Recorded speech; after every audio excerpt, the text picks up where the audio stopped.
Ray Hanania, American journalist par excellence. That's Mark. French, ain't it? I'm so happy you're here.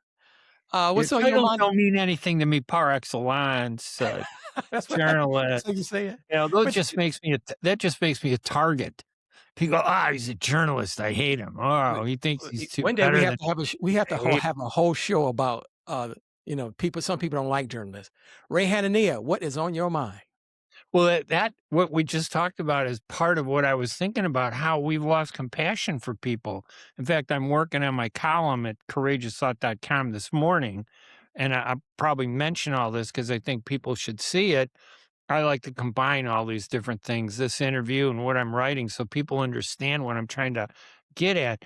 But this bad weather that we had over the last few days, I had to navigate through it in the car and, going through traffic. And I noticed something. It's people were just mean. People would cut you off. They'd be honking like crazy. There's no patience out there. There's no like, hey, let's try to help each other. We can get through this much better if we all work together. But people zipping along the side, the side of the road trying to cut in front of you. And then if you don't let them in front, they're giving you the finger and they're yelling at you and they're honking.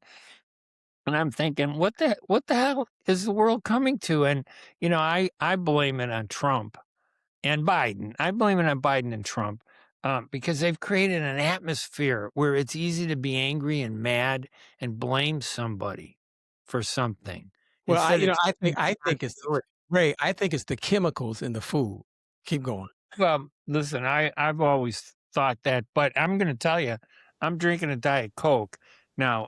It contradicts two principles that I believe in. One, this is on the boycott list for the pro-Palestinian movement, but I've been addicted to this for 50 years, and all the evidence says that the aspartame that's in this is not good for you. But I don't know. I'm 73 and I've been drinking it for 50 years. Something must be working for me, unless you're telling me I could live to 200 if I wasn't drinking it. But I'm a big believer in some of those things too. But I'm just talking about the things we control. Your attitude towards somebody. I was sitting on traffic on Harlem Avenue with, I don't know, must have been 80 cars in front of me and 3 lanes and people zipping around like the turn lane so they can get in front and pull in front of everybody. And I saw like 4 or 5 accidents take place where people just smacked into cars and then people get out and everybody gets mad. And as they're driving by, people are yelling at them, "Why did you learn how to drive?" And I'm thinking, oh my God, these people are so mean. And then I'm waiting at one light and there's an old man. He's just standing on the side and he's looking and it's hot out. And I happen to have my windows open because I like to hear what's going on instead of just closing them and having the air conditioning and then listening to a podcast or music. And he goes, "Hey, sir."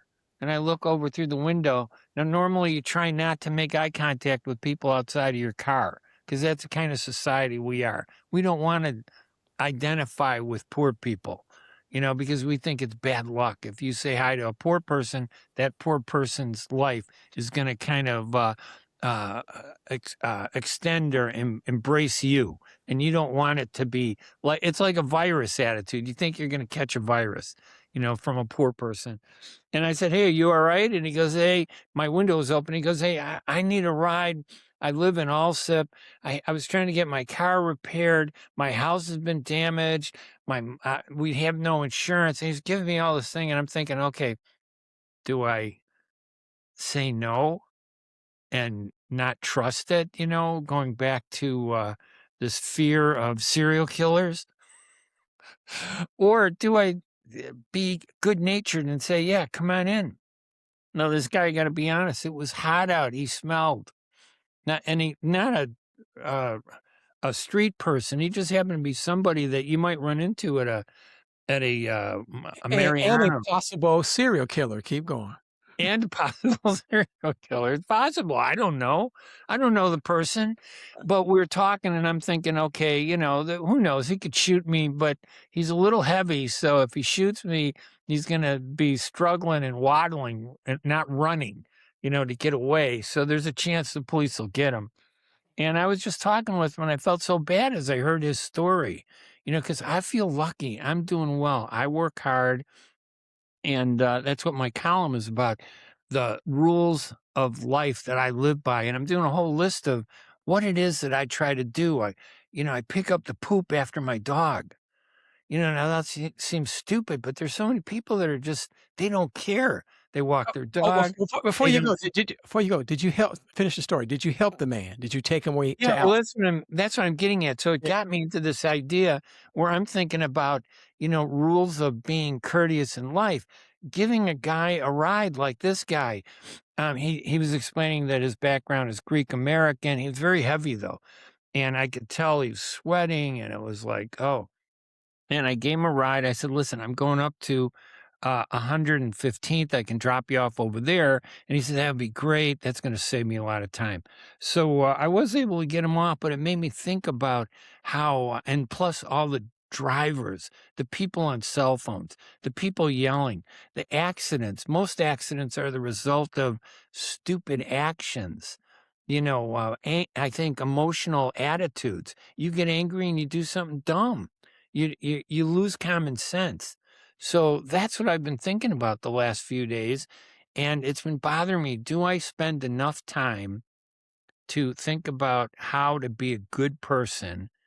And by being a good person, am I contributing to a wider atmosphere of being a good people? By being a good person, am I contributing to other people being a good person?